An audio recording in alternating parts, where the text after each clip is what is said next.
Vuelve la información y el análisis. Sigue Mesa Central por Tele 13 Radio.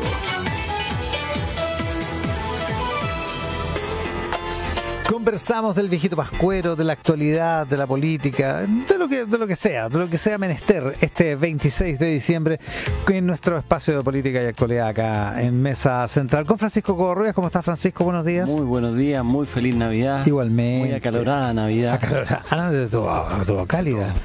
Pirincho Navarrete, ¿cómo estás? Buenos días. Buenos días, jefe. Feliz Navidad. Feliz Navidad a todos. ¿Es verdad que fungiste de ayudante de viejito pascuero? No sé si incluso me dio para ayudante, pero ahí estuve. Pero se hizo. Un duende mágico. Claro. Francisco usó un vestuario ad hoc al viejito pascuero. Es que yo no me servía porque en este cuerpo 100% fibra, six-pack, no funcionaba para ayudante. Bueno, feliz Navidad. Igual semana media lenta parece. Pero ¿esta semana? Bueno, nunca hay que decir eso porque siempre, por lo menos en el mundo periodístico, siempre se dice que nunca hay que anunciar que no. En la última semana del año pasado, efectivamente, pasaron el incendio en Valparaíso, los indultos. Así que mejor no digamos nada.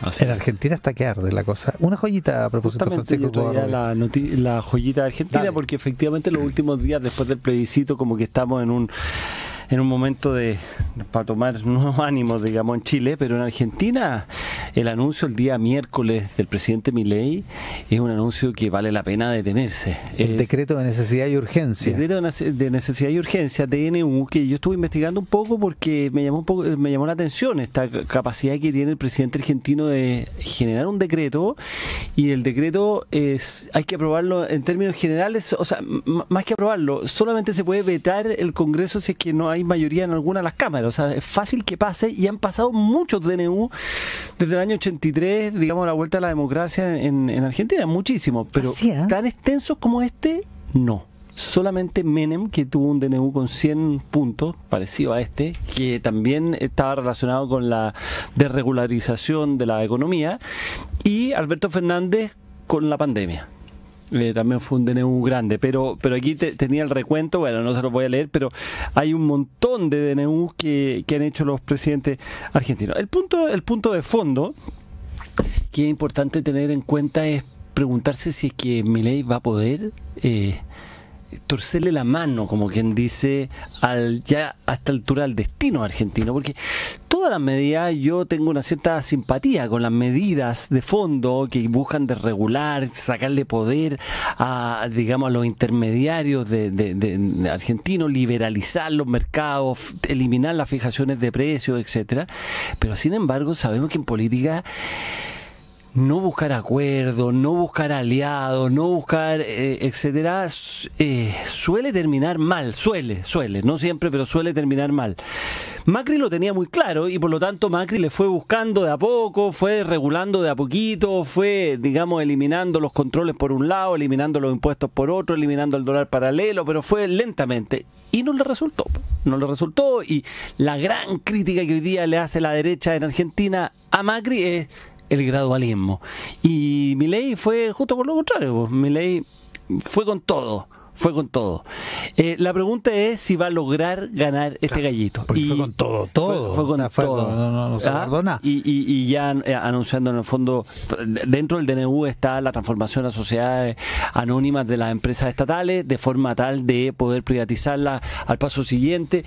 Y claro, aparecieron... Y como medida complementaria esto de cancelar, anular 7.000 contratos hechos este año en la administración del Estado. Sí, me da la impresión que eso tiene más simpatía en términos generales, pero lo otro no, porque en el fondo claro, la gente suele un poco engañarse con esto de los subsidios y las prebendas que da el Estado, porque de alguna forma las cobra por otro lado a través de inflación. Eso es lo que ha hecho Argentina, pero cuesta hacer esa relación. Entonces la gente dice, me están quitando los subsidios, me están dejando solo. Claro, se supone que esto tiene un efecto inflacionario.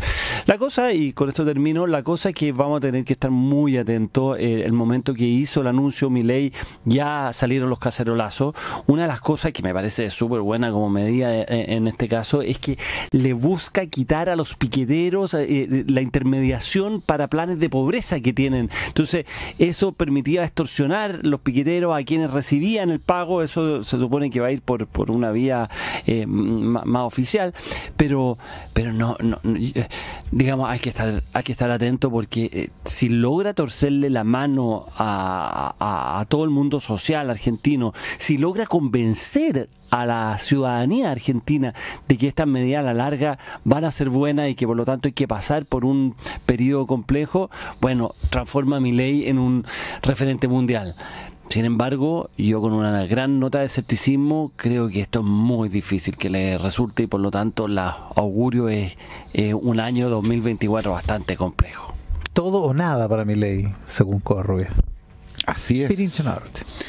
Porque, como varias veces se ha recordado, las pocas experiencias de medidas de shock de este nivel de intensidad y de brutalidad funcionan en dictaduras, no en democracia, porque requieren de un cierto apoyo, de una base social y política que es completamente indispensable, más allá de las atribuciones legales.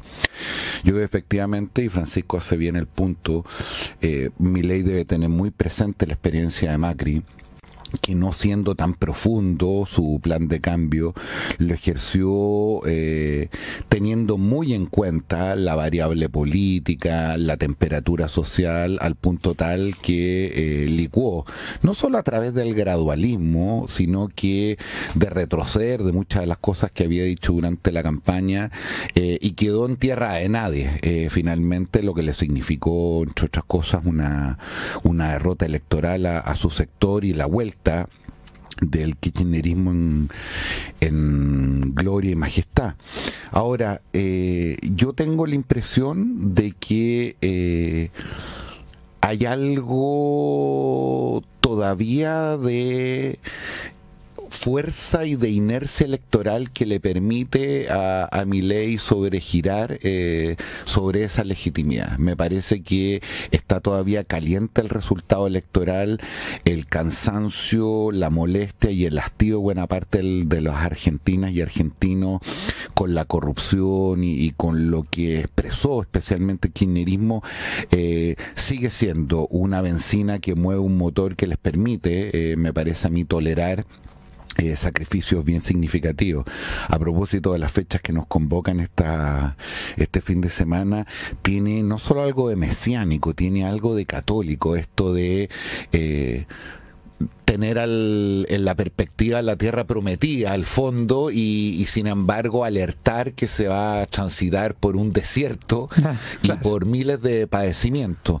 La pregunta es hasta cuándo la ciudadanía argentina aguanta, porque si bien esta relación subsidio-inflación es correcta como la describe Francisco, lo cierto es que una cosa es teorizar sobre esto y otra distinta es que el transporte se te multiplique por 10, que la energía se te multiplique por 20. A la gente le va a subir la inflación. Sin duda. Y sin embargo, precios, uno no perciba las mejoras de manera inmediata, viendo una pérdida del poder adquisitivo, especialmente de la clase media y las personas más pobres que ya han sufrido mucho.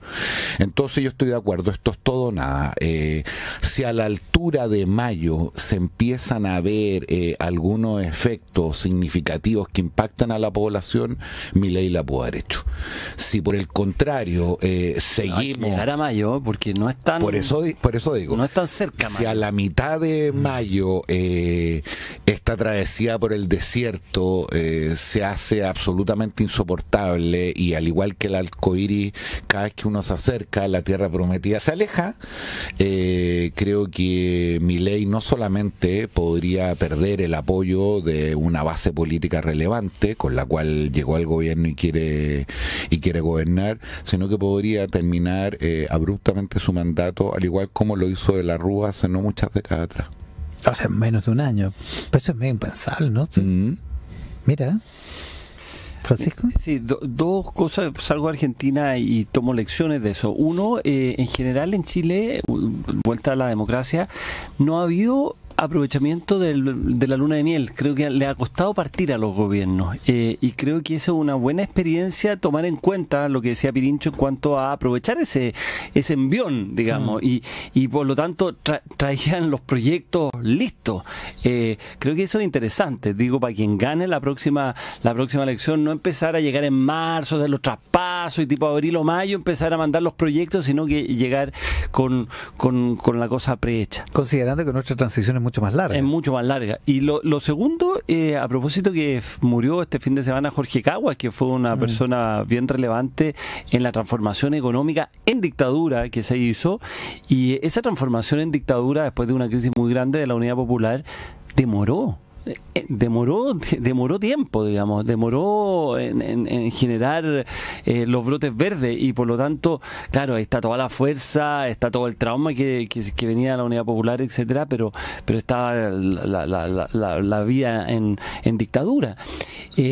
Va a ser difícil para Milei sortear el bache, o sea, yo creo que las medidas están bien orientadas, creo que además todo lo que se fue legislando en los gobiernos peronistas desde Perón, digamos, del año 43 en adelante, lo único que ha ido es poniéndole amarra a la economía y transformando una sociedad rica, un país rico, un país lleno de recursos naturales, en un país pobre. Pero la transición no es fácil. Sí, además hay tú conoces mejor la historia económica chilena, pero en la dictadura hubo una serie de marchas y contramarchas porque el cambio cultural es muy fuerte, es muy difícil. En el gobierno militar, en el régimen de Pinochet, había una buena cantidad, y el propio Pinochet probablemente, de personas influyentes con poder que eran súper estatistas. Claro. Eran súper estatistas, no entendían bien de qué se trataba liberalizar la economía. Absolutamente, y no solo en el gobierno, en los militares, sino que una parte de la derecha y el empresariado también. A propósito de la parte que sigue siendo. A propósito de Jorge Caguas, esta famosa frase de capitalizar las ganancias y socializar las pérdidas es de él. Y la pronuncia en una dura negociación con los agricultores, que para variar, muchos de ellos tenían esta pulsión a mirar con distancia el Estado cuando las cosas andaban bien, cuando la cosecha había sido prolífera, cuando el dólar estaba relativamente razonable, y sin embargo cuando venían las sequías, las dificultades o los problemas para exportar, pedían todo tipo de subsidio del Estado. Fue en ese contexto donde el difunto Jorge Caguas pronuncia esta palabra de capitalizar la ganancia y socializar las pérdidas. Anécdota de que en el fondo una de las primeras medidas que tuvo Caguas fue juntarse con las fabricantes de cecina y que le pidieron hora para ir a fijar los nuevos precios de la cecina, porque el gobierno de turno, a través de la Irinco, lo que hacía era fijar muchísimos precios. Claro. Igual que en Argentina. Igual que en Argentina. Y cuando le dicen, no, si es que ahora no se va a fijar los precios, ellos mismos se escandalizan, como decir, pero ¿cómo no nos van a fijar los precios? Si nosotros venimos a negociar el aumento. Claro, porque culturalmente es muy fuerte. Y la cosa cultural, por eso es que es bien interesante ese cambio que se dio en los jóvenes, incluso todos deben haber visto videos, TikTok, cosas de ese estilo, cuando le preguntan a la gente a la salida, no sé, pues subiéndose a la micro, etcétera, y le dice, oiga, va a subir la tarifa. Ah, bueno, si es que la tarifa tiene que costar lo que vale, digamos, o sea, como que hay en los jóvenes, un cierto cambio cultural en torno a darse cuenta cómo funciona la economía. Pero eso, hasta que el bolsillo no aguanta, puede racionalizar, y después aparece, digamos, la pulsión que busca que el Estado me ayude en momentos difíciles. Y eso, si uno lo ve, que va a ocurrir en Argentina, se da cuenta de que son muchas las medidas, son muy profundas, son todas juntas, son con un presidente que tampoco es una persona convocante, y por lo tanto la suma de la ecuación hace ponerle una señal de interrogación bien importante. ¿Cómo los trató ayer de psicópata la oposición? Bueno, pensamos que... corruptos y sádicos. Bueno, anda por ahí. No me extrañaría, porque a propósito de un programa en la Mirta Legrand donde lo vi con Bullrich. ¿Fue, po? Sí, po. Había prometido que iba a ir. Efectivamente. Al borde de las lágrimas, Mirta Legrand. Al borde de las lágrimas al final. Ahora, una cosa bien significativa a propósito de la desfachatez y de las pachotadas, es que parece que los argentinos no tienen memoria por de pronto su ministra del Interior, a la cual su jefe la acusó de asesina y montonera durante la campaña. Claro. Y ahora están sentados, asesina y montonera a su ministra del Interior. De seguridad. De seguridad. En la misma mesa. Es la misma mesa. La Navidad Argentina. En la misma mesa. ¿Tienes una joyita? Sí, tengo una joyita justamente a propósito de la Navidad, a propósito del nacimiento de un niño y a propósito de Belén. Los hechos de violencia recrudecieron contra todas las expectativas que muchos teníamos en la Franja de Gaza durante la época de Navidad. Y creo que una de las mayores tragedias es probablemente naturalizar la brutalidad de lo que ahí está ocurriendo. Empezar a perderla de vista, empezar a olvidarla, empezar a contar los niños muertos de manera diaria como si fueran simplemente una estadística. Y creo que es importante, no solo en estas fechas, obviamente, sino que en general, casi como una pulsión civilizatoria, rebelarse frente a lo que ahí está ocurriendo. A esta altura es un poco irrelevante discutir quién empezó, quién tiene o no tiene la razón, pero probablemente lo que no se justifica es esta matanza indiscriminada que se está haciendo, especialmente con los civiles y muy especialmente con los niños, que son quizás las únicas personas que no tienen ninguna responsabilidad en cómo se desataron estos últimos episodios de violencia. Lo han dicho ya de manera reiterada las organizaciones de derechos humanos, las organizaciones internacionales, como el caso de la ONU, con renuncias de varios de sus miembros a partir de una cierta inactividad. El propio Departamento de Estado de los Estados Unidos, que no podríamos decir que es pro-palestino, ni mucho menos, sino todo al revés, ya ha hecho alertas bien importantes, y creo que los esfuerzos que se están haciendo por lograr algún nivel de paz o de conflicto bajo ciertas reglas civilizatorias mínimas que excluya a los civiles y especialmente a los niños, ha sido completamente infructuoso. Y quiero traer eso a la memoria porque, insisto, no solamente en esta fecha, a propósito de un niño, a propósito de Belén, sino que mi mayor temor, como probablemente le ocurre a la comunidad internacional, y como en algún sentido pasó con Ucrania y con otros conflictos, que después de una cierta tensión inicial, de la pérdida de bienes, digo, la pérdida de la capacidad de asombro, y volvemos a nuestras vidas como si muchas de esas cosas no estuvieran ocurriendo o no queremos ver que están ocurriendo. Y se normalizan finalmente. Sí, además Netanyahu elevó la apuesta, endureció el tono este fin de semana. En fin. Francisco, ¿algo sobre eso? No, hago mía todas las palabras de Pirincho sin ningún agregado. Matiz. Nada. Vamos a hablar de la columna de Covarrubias que tiene el Mercurio más rato, ¿no? Viene Kiko Mujica en el siguiente bloque. Estamos con Francisco Covarrubias, con Jorge Pirincho Navarrete, conversando de política y actualidad esta mañana acá en Mesa Central. Conversaciones que informan y analizan. Estás en Mesa Central por Tele 13 Radio.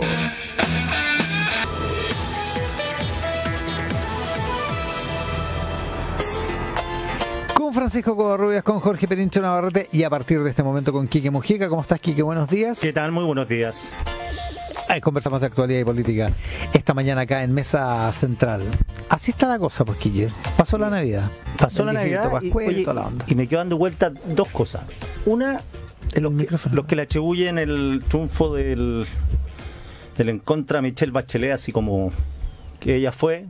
Está bien, los números de la CAEM dicen que la principal razón por que la gente rechazó es por el tema de las mujeres. Pero no sé si atribuírselo particularmente a ella. Y lo otro, a Francisco Vidal. Así ganamos gracias a Vidal y a Bachelet. Por ende, los dos pueden ser presidenciables. Y Vidal, leí por ahí unas líneas, no me acuerdo dónde, que una de las tesis era que lo habían mandado a TVN para sacarlo de la tele, para que no siga subiendo las encuestas. Salió en el Mercurio la tercera. O sea, como versiones apuntan a que... ¿Pero alcanzó a subir en las encuestas? Vidal no, pues si no alcanzaron a meterlo. No, digo que no lo midieron. Dijeron, oye, claro, que a mí me parece una versión bien rara, pero... Ahora, el efecto práctico de nombrarlo presidente del directorio de Televisión Nacional es sacarlo de los medios, digamos. O sea, en la práctica no. O sea, no, lo van a sacar de los medios, pero no lo nombraron ahí, creo yo. No, claro, otra cosa es la intención, sí. Mira, sí, a mí me reconoció una vez efecto práctico. Una ministra del gobierno de Piñera, que nos habían mandado, no voy a decir el nombre, a un director para echarle las pelotas por lo mal que se han portado, así nos dijo.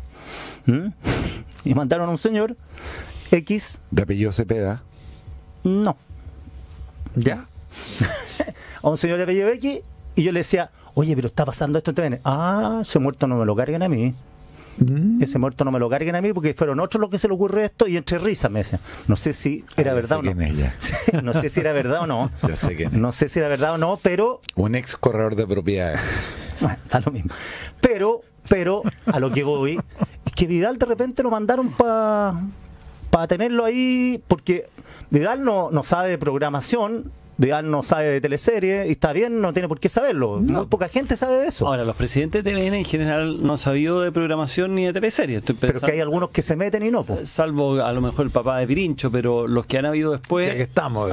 En general se ha pedido, digamos, un director o un presidente del directorio que busque, como quien dice, lograr administrar un directorio complejo. Que algunos se empiezan a entusiasmar con las luces. Sí, yo no sé si es labor del presidente de un directorio de un canal de televisión saber de televisión. No, pues. No lo es, de hecho. Saber de opinión pública, sí. Son cosas distintas. Que son cosas distintas. Saber de política también, porque en el fondo es administrar todos los humores que hay en torno de TVN. Exacto. Que son odio. La mayoría, la desafección de todo el mundo político en TVN es mayor. Cuando te defienden, son los mismos que en 2 días más te pueden atacar, porque hiciste algo contrario a lo que querían. ¿Pirincho? A ver, algunas cosas de carácter legal y reglamentaria de la reforma que se tramitó el año 90 a partir de esa fecha, y probablemente por la experiencia de lo que ha significado Televisión Nacional en la época de la dictadura, todos recordamos 60 Minutos y otro, es que se estableció una ley que transforma a esta empresa del gobierno en una empresa del Estado, con un directorio que tiene que ser ratificado por el Senado y cuyo único nombramiento discrecional por parte del presidente, justamente quien encabeza este directorio, en este caso Francisco Vidal, que lo hace por segunda vez ya en la historia de la televisión pública. Es ese directorio quien además nombra al director ejecutivo, no el gobierno, y el director ejecutivo quien gerentea esta empresa pública, sabiendo o no sabiendo de teleseries, de rating, en fin. Una segunda cuestión más sintomática que puede ser un buen índice: yo no conozco ningún gobierno desde el año 90 que no se haya quejado de TVN. No. Se quejaron el gobierno de Elwin, en el de Frey, ¿para qué decir en el de Lago, Bachelet, Piñera, Bachelet, y probablemente esta no es la excepción.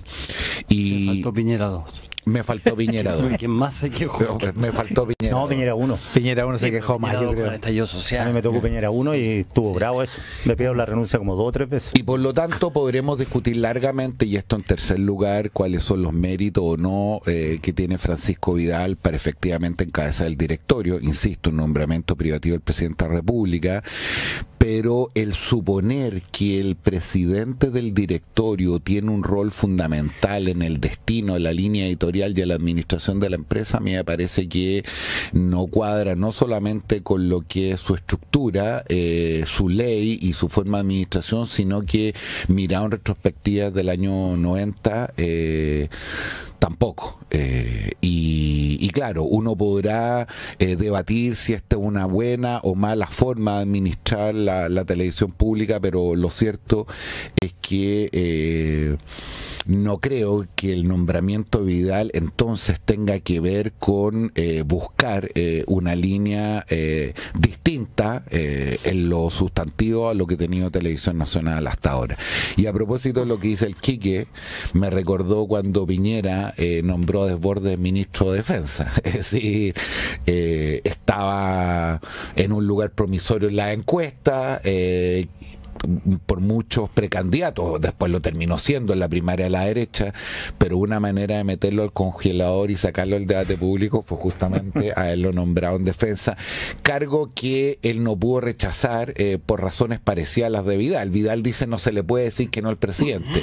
Bueno, en el caso de Desbordes, como un ex uniformado, en el caso del carabinero, esto era como la Champions League, me imagino yo, y él, sabiendo el costo que significaba, aceptó ese cargo con las consecuencias que finalmente estuvo. Se comprobaron, digo, Francisco. Sí, se le puede decir que no al presidente. Yo creo que mucha gente le ha dicho que no a este presidente y a otros presidentes. Estaba mirando quiénes habían sido presidentes de TVN. Fíjense, Luis Ortiz Quiroga, Marco Colodro, Carlos Mlainich, Mario Papi, Leonidas Montes, Carlos Cepeda, Miquel Uriarte. Ninguno sabe de televisión, digamos. Y algunos tuvieron mejores presidencias que otros, algunos fueron momentos, acuérdense de Francisco Rego, aquí lo estaba mirando también, que fue lo pasó mal, tuvo, pero grandes peleas internas, y otros han logrado una cierta convivencia pacífica en un directorio que está bien cuteado, entonces al final de cuentas es complejo de administrar. En el caso de Francisco Vidal, yo tengo cierta simpatía personal por Francisco Vidal, la reconozco, pero también me llama la atención cómo Francisco Vidal ha pasado por una cantidad de cargos impresionante, o sea, fue vicepresidente del Banco de Estado, ministro de varias cosas, etcétera. Un hombre renacentista, claro, como Daniel Andrade. Exacto, y la pregunta es... Tres ministerios, de hecho. Claro. Y la pregunta si en el rol de presidente, porque las declaraciones fueron muy malas que hizo junto a la ministra Vallejo, ¿cierto? Aquí hay que ir a cubrir al presidente, después trató de decir, se dijo que era cuando era de interés público, no, en fin, pero la pregunta es si Francisco Vidal, que es una persona claramente simpática, dialogante y todo, pero también acaballado en muchos casos, si va a lograr que ese directorio transite armónicamente o si lo va a incendiar. Y la verdad que no tengo muy claro cómo hace. O sea, esto podría terminar en un asado de final de año, todo el directorio en la casa de Vidal perfectamente, o puede terminar incendiado. O ambas. ¿Ah? O ambas. Lo peor. Con el asado incendiado. Pero la pregunta de fondo es si esta fórmula de televisión pública que tenemos en Chile, que es muy sui generis, en el mundo prácticamente no existe, si es la más adecuada, si funcionó porque respondía a un momento, en los años 90 funcionó bien, TVN dejó mucha plata, etcétera, pero era un momento, era una ausencia de competencia que había en esa época, o si es sustentable en el momento actual, donde hubo que meterle plata hace no mucho tiempo y donde probablemente va a haber que capitalizarla nuevamente. Ahora, ahí hay una gran duda. Pero ahí yo escuchaba a harto político diciendo, gente de derecha, sobre todo, no, nosotros pagamos de nuestro impuesto esto. Sí, no, porque hubo una capitalización. Sin esa capitalización, TVN, eso es lo que digo, se habría quebrado. Financiaba, incluso en algunos momentos, para el año del terremoto, por ejemplo, pidieron la plata. El ministro de Hacienda, Larraín, dijo: la platita que ganaron para acá la necesitamos. La capitalización de ahora, la reciente. La última, claro, que es la única desde el año 92, digamos. Claro, ahí se pusieron con Lucas porque TVN venía pésimo. Lo otro es que si es pertinente o no pertinente un canal público a esta altura, también es una pregunta. Lo que decía Pirincho, la verdad que todos los gobiernos tienen problemas con TVN. Algunos se sienten más dueños o menos dueños. Yo, por lo menos dos personas que me increparon cuando yo era director de prensa, dice: a vos te pagamos el sueldo nosotros. Así de elegante. Así que haz lo que tenéis que hacer. Y claro, y con una debilidad en el rating, peor todavía porque queda más sujeto a las veleidades del poder. Porque cuando te iba bien, incluso había momentos que TVN se podía dar el gusto de avisadores que amenazaban, decirle: ¿sabe que no me ponga más plata? Porque no querían que saliera un reportaje de esto no tiene nombre. Claro, con buen rating no solo independencia económica, es también el flujo que tiene, la influencia que tiene. Totalmente. Sí, pues, entonces cuando está en el suelo, está débil, raquítica. Entonces, eso es lo difícil. Ahora, Vidal, por lo que yo entiendo, porque reporté en ese tiempo, no me lo contaron, lo reporté, a Daniel Fernández no lo tenía muy feliz. Pues Daniel era director ejecutivo, ambos PPD, y entre los dos había un cortacircuito permanente, a diferencia de Mario Papi, que no se metía nada. Lo que pasa es que son estilos distintos. Ahora, en la práctica, para el socialismo democrático, saca un actor del debate, digamos. A Vidal, claro. O sea, a Vidal lo saca del debate, no. Sí, Vidal tiene que desaparecer hasta que. En teoría, pero no sabemos cómo se ejerce. Capaz que empieza a conducir el matinal. Perfectamente puede tener un rol público igual. Lo puede hacer. No parece lo prudente y lo aconsejable, pero o sea, yo creo que los presidentes, los directores de TVN en general son gente más o menos discreta, digamos. A pesar de que hayan tenido una participación. Sí, algunos más expansivos anterior, digamos. Pero había directorios, no sé, pues ya a mí me tocó estar con Pepe Salaquet. Un lujo de una persona ecuánime y además preocupada de los resultados de TVN, más allá de porque había gente que estaba en ese directorio que iban a defender a su familia, a sus camaradas, a sus lotes políticos, pero el otro que era muy pro TVN era Juan de Dios Vial, y la Marcia Scatterberg también. Claro, que son gente con independencia y que tienen un cierto domicilio político, pero cierta independencia. Yo creo que todas estas instituciones, en las cuales dependen mucho los nombramientos y nombramientos que son cuoteados, finalmente la clave está en el nombramiento. O sea, el éxito del Banco Central en parte es su institucionalidad, pero en parte importante es que habían habido buenos nombramientos y gente que ha tenido cierta independencia. Por el contrario, Tribunal Constitucional, en un momento la institucionalidad se defendió, pero habían buenos nombramientos y después hubo malos nombramientos políticos, digamos, que iban a terminar y a pagar favores, etcétera, y el Tribunal Constitucional se desacreditó producto de malos nombramientos. O sea, hay que acordarse que Milton Friedman una vez le preguntaron por los bancos centrales autónomos y dijo: a mí no me tinca mucho porque ¿cómo vamos a nombrar a los consejeros autónomos? O sea, esa es la gran... entonces, si el sistema político tiene esa preocupación, bien. Si no la tiene, bueno, termina muy desacreditado. Y en TVN han habido buenos nombramientos en el pasado, pero han habido bien malos nombramientos después. Entonces es complejo. Operadores. En el directorio estamos hablando. En el directorio, no digo los actuales, pero mucho operador, mucho político. Además que han desfasado porque había hombres de Longueira, había nombres de Carlos Larraín. Eran hombres con nombre y apellido. Uno dice, conquista de la no, porque es de Larraín, esto es de la familia Frey, este es de acá, este es de acá. Entonces uno decía ya, pero iban como desfasados con el cambio de los tiempos. A mí me impresiona, por ejemplo, en el directorio no hay Frente Amplio. No, pues. No. La más a la izquierda puede ser la Nidia Palma, que es socialista. Sí, claro. Pero Frente Amplio sí que yo pensé que se iba a llenar ahí de jóvenes creativos del mundo de la cultura. No ha pasado nada. No sé, no estoy diciendo que sea bueno o malo, pero no hay esa injerencia que yo pensé que iba a tener el PC también encima de TVN, como en su momento, en general, los cargos de director de prensa, todos son votaciones que tienen que ser más o menos consensuadas. Porque se requiere un voto del frente. Claro, para sacarte y para ponerte. Entonces, al final era siempre uno andar al favor y te podían decir, oye, el voto que tenía al otro lado está medio débil, pues está enojado, entonces, puta, ten cuidado. Y uno siempre andaba en la cornisa ahí moviéndose al borde de la cornisa. No sé si ha cambiado antes, pero a mí me tocó estar en TVN cuando era primero, ¿cachai? Entonces, el grado de influencia que se le atribuía, y me tocó justo para el 2011. Las marchas.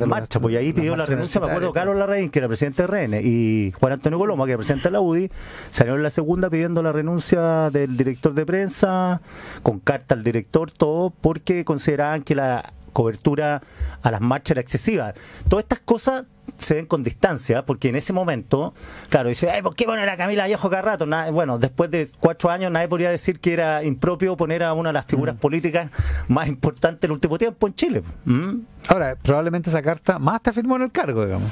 Claro. En un sentido. Claro. Porque sería absurdo, o sea, es realmente absurdo que el presidente de un partido político pudiera dictaminar si el director de prensa o el director ejecutivo de la televisión pública se tiene que ir para su casa. Y ahí después me llamaban a los de izquierda, vamos a hacer un acto ahora para dar apoyo. No me tomen el apoyo. Un acto de desagravio. Y el mismo que me llamó, después me supe que me quería votar porque había hecho un reportaje en contra de unos cercanos a ellos. Entonces ahí uno se mueve en TVN, sabe como la única cuestión es que no importune al mundo periodístico. Yo creo que si tiene un valor TVN, uno, el mundo de prensa. Y lo otro que a mí también me da rabia cuando dicen, no, es que no puede, ¿para qué el canal público hace teleseries? ¿No sabes las teleseries? Hoy día salía un reportaje de Filadelfia, la película Filadelfia, Hollywood, todo, cómo cambió la visión sobre el mundo del SIDA en el mundo. Una película entre tensión, Hollywood, actores famosos, Tom Hanks. Entonces, yo tenía la misma impresión cuando llegué a TN y después me empecé a dar cuenta que ciertas cosas se enganchan con la sintonía a partir de la entretención y de las teleseries. Rojo, por ejemplo. Esa tensión ha estado Rojo, que era meritocracia. Ese era el concepto de Chávez. Esa tensión ha estado siempre presente y era una tensión que también tenía la Iglesia Católica cuando tenía Canal 13. Era, claro, ¿por qué tenemos que tener teleseries? ¿Por qué tenemos que tener programas, no sé, misceláneos? Programas de entretención. Y machos que tenían al gay más escondido en la historia de la televisión, y eso ya era puntudo. Y era puntudo. Y un cambio, fue de alguna manera un cambio cultural, Penincho. Sí, a ver, el nombramiento de los directores, como recuerda Francisco, está completamente cuoteado y eso probablemente sí cumple una función. Quizás solo una, pero que es importante, y es que se neutraliza las ansias que pudiera tener uno u otro sector por imponer una cierta línea editorial. Lo segundo es que el otro factor, diría yo, de gran independencia de Televisión Nacional y que en algún sentido se cuestiona a partir de los malos números y la capitalización que tuvo que hacerse, es justamente la independencia económica. Es decir, para que un canal público no sea un canal de gobierno, debe poder sobrevivir en el mercado y compitiendo de igual a igual con el resto de los canales. Mundo. Eso es muy raro, pero funcionó durante mucho tiempo y yo diría fue la gran base de la independencia de TVN. Y era un modelo, por ser único, era virtuoso, que no siempre lo único es virtuoso. Realmente lo único es una porquería. Y la tercera razón tiene que ver con la nula posibilidad que tiene el poder de turno de cambiar a sus principales directivos. El expresidente Eduardo Frei Ruiz-Tagle, así como tuvo la temeraria idea, a mi juicio correcta, de pedirle a Stange la renuncia como director general de Carabineros cuando no tenía esa atribución, y Stange se permitió decirle que no en el Palacio de la Moneda, también un director ejecutivo de TVN le fue a pedir la renuncia al presidente Eduardo Frei Ruiz-Tagle y este director ejecutivo le dijo que no. Y por lo tanto, me parece que cuando uno toma esas tres variables, podrá largamente discutir si es que la función de una televisión pública es relevante en el mundo de hoy, pero detenerla tiene que ser con ciertos resguardos para evitar lo que ocurrió en el pasado, que fue justamente lo que originó el cambio de la ley. Ya. Buen debate, buena conversación. Vamos a ver cómo sigue y cómo sigue el caso Vidal, por decirlo así. Por el desempeño. No nada del caso Dorothy, pero bueno, la próxima semana podrá. Todavía nos queda. No nos queda años, pero nos quedan martes. ¿De qué manera apropiarse el cargo, Dorothy? Sí. Oye, no es la primera vez. Recomendaciones, recomiendo ampliamente la columna de Francisco Covarrubias en la A2 del Mercurio de hoy. La carrera del futuro, Francisco como decano, eso sí. Es muy buena la columna, porque esa es la pregunta que me hago a cada rato viendo a mis hijos chicos. ¿Cómo educar para el futuro? ¿Cómo educarlo? Están en cambio epocal y siguen con los métodos del siglo XIX. Claro. Es que aproveche usted mismo de recomendarla, haga un breve resumen de lo que trató de decir en esa. ¿Tú la leíste? No la he leído, pero por eso estoy pidiendo el resumen ejecutivo. Pero la estamos recortando y la vamos a mandar por WhatsApp. Solo voy a decir algo que puse ahí en la columna, que Séneca, ya hace 2000 años, decía que la educación no podía ser llenar una vasija en la cabeza de conocimiento. Imagínense, la cantidad de conocimiento que había hace 2000 años era bastante menor que la de ahora. Sin embargo, como dice el Quique, mucha de la educación que hoy día tenemos a nivel escolar y sobre todo universitario en Latinoamérica, en el mundo no es así, pero en Latinoamérica es tratar de llenar de conocimiento. Sí. Entonces el tipo que va a ser abogado llenar los 5 años de leyes, de cosas, de código, etcétera. Y como decía el propio Séneca, la educación no es llenar una vasija, sino que encender una llama. Y encender una llama en un mundo como el actual, donde además no sabemos en 10 años más para qué van a servir los abogados, para qué van a servir los ingenieros, para qué van a servir los médicos. Y los periodistas. Y los periodistas y todo. Tenía que meter a los periodistas. Entonces la educación tiene que ser una forma de generar plasticidad intelectual, discernimiento ético, pensamiento. ¿Pero quién da el crítico, salto para eso? Etcétera. ¿Los colegios se atreven a dar el salto? Bueno, es que a decir o que los currículums sean libres ahora. Bueno, hay mucha rigidez y es difícil que sean libres los currículums. Hay mucha rigidez y yo pongo solamente un ejemplo que me tocó ver. Mi hija, 13 años, le hicieron leer El Principito. El Principito terminó en una guía de 9 páginas que había que llenar, quién es el personaje primero, quién es el segundo, quién apareció primero, quién es el protagonista, el antagonista. Matar el gusto de la lectura, la reflexión, etcétera. Cuando bastaba sentar a los estudiantes y hacerlos reflexionar, pensar qué quiere decir, qué significa el zorro. Con mi hijo, la democracia, la dictadura, y después le pregunto te lo aprendiste de memoria, bien. ¿Qué preferís? ¿Qué régimen político te gustaría a ti? Claro. ¿Cómo? Si eso no está en la materia. Estamos llenos de rúbricas, estamos llenos de guías, estamos llenos de cosas y necesitamos sentarnos a reflexionar, a dialogar, a debatir. Esa es la mejor forma de educar y finalmente es volver al origen, que es la forma como plantea Platón en la República, que debe ser la educación para las personas libres. A los esclavos hay que educarlos de otra forma. Se educan, pero de otra forma. Por eso es decano de artes liberales, Covarrubias. Bien. Eso sería. Buena, estuvo bueno, tuvo defensa. Todo invitado. Pirincho, una recomendación. Igual va a tener recomendación. Después de Seneca quedaste medio jodido. Sí, no, vamos a volver a los niños, porque a propósito de las fiestas que nos convocan, estuve acordándome de cuál había sido la mejor película de Navidad que había visto. Ah, bueno, a ver. Ya. Y fue hace no mucho, el 2009, con mis hijas, que no eran adolescentes, eran más bien chiquititas, Los fantasmas de Scrooge. Una película animada protagonizada por Jim Carrey, que fue su segunda película de Navidad. La primera fue El Grinch.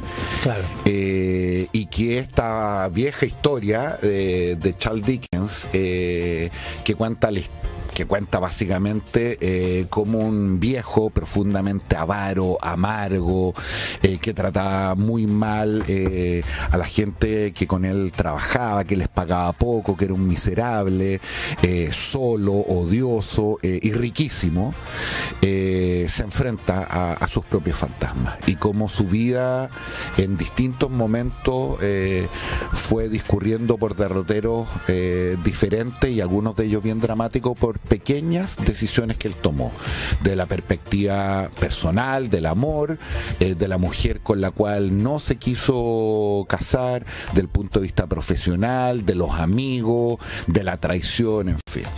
Y pese a ser una película animada y con Jim Carrey, la verdad es que no es una película muy de niños. Yo recuerdo que mis hijas quedaron bastante perturbadas, porque tiene cosas muy crudas, algunas de ellas medias tenebrosas, pero de las que yo he visto, que esta película de Disney, creo que se estrenó el año 2009, es lo mejorcito, a lo menos lo más pedagógico, lo más ilustrativo, y las cosas que uno recuerda importantes en materia cinematográfica para la fecha. Oye, no sé si la han recomendado acá, pero mira, a mí me cargan los autos, la Fórmula 1, todo eso, pero como me estoy cambiando el piano, digamos la boca, por su bruxismo, mi dentista tiene puesta una pantalla arriba. Ah, claro, ya, para que te distraigáis durante... Claro, y puso la Fórmula 1, la serie de Netflix, ¿o no? Sí, pues un documental. Oye, es súper entretenida. Sí. Es increíble las historias que hay. De hecho, en gran parte es la causante de que la Fórmula 1 se haya puesto de moda de nuevo entre los jóvenes. Y cómo los gallos dejaron echar las cámaras hasta lo más recóndito de las conversaciones, como conversaciones así, peleas que tenían. La cámara se mueve por todas partes, muestra el glamour, pero también el estrés de los tipos cuando cambian los neumáticos. Y además, cómo manejan estos gallos. Son unos brutos para... Tú sabes que en promedio un piloto Fórmula 1 pierde 5 o 6 kilos por carrera. No te creo. Y está la fuerza G, que por eso tú veis que no solamente el casco, sino que el aparataje al lado, que en una curva tomada a 220, 210 kilómetros por hora, tu cabeza pesa más de 80 kilos. Bueno, la mía pesa 80 kilos siempre. Soy más cabezón. Francisco Correa, recomendación. Eso está en Netflix, lo de la Fórmula 1. Quiero recomendarles, no sé si han tenido la oportunidad de ir al MUT, Mercado Urbano Tobalaba. Esto es un proyecto de Territoria. Territoria es un desarrollador inmobiliario importante. Que estaba antiguamente un Unimark. Sí, era un lunar negro. ¿Ah? Y el Geopa. Era un lunar negro, digamos, la ciudad, efectivamente en Tobalaba, con Providencia, Apoquindo, donde se junta Providencia con Apoquindo. Y la verdad es que hicieron un proyecto, yo había tenido la oportunidad de visitarlo mientras se construía, ahora lo visité a propósito de la Navidad, no está 100% listo, está, diría, un 40% de las tiendas abiertas, pero es realmente un proyecto que podría estar en cualquier país del mundo de primer nivel. O sea, aporte a la ciudad más. Un aporte a la ciudad, abierto a la ciudad, con un desarrollo cuidado, estéticamente impecable, muy bonito. Van a ser 7 pisos, hoy día están habilitados 4 de los 7. Y también se puede vivir ahí, ¿o no? No, son oficinas. Son solo oficinas para tener la idea que podía uno. Son oficinas. Así que yo recomiendo realmente y celebro cuando hay un proyecto inmobiliario bien hecho, con sentido urbano, con un aporte a la ciudad, porque realmente lo que hacen es engrandecer finalmente a la ciudad y no transformando en un lunar negro como muchas veces lo hemos visto. Buena. Mercado Urbano Tobalaba, MUT. En Tobalaba con ¿Hay ganso o no hay ganso? No hay. Pero hay otras tiendas. Hay otras tiendas. Frente a donde estaba la antigua radio, que a ti te gusta. frente a donde estaba la radio minería. Ahí está. Exactamente. Con Francisco Minería, la radio de la mayoría. En la radio Galaxia también. Y el primer Liguria. Diagonal al Kika. En diagonal y el al primer Kika. Liguria. El primer Ya, Liguria. con Quique Mujica, con Pirincho Navarrete, con Francisco Covarrubias, la conversación de hoy. Que tengan nos vemos el próximo año. Nos vemos el próximo año debutando después del feriado, igual que en esta ocasión. Tal cual. Hasta la próxima semana. Hasta el próximo año. Hasta Un abrazo chao, a todos y a todas. Escuchas Mesa Central por Tele 13 Radio.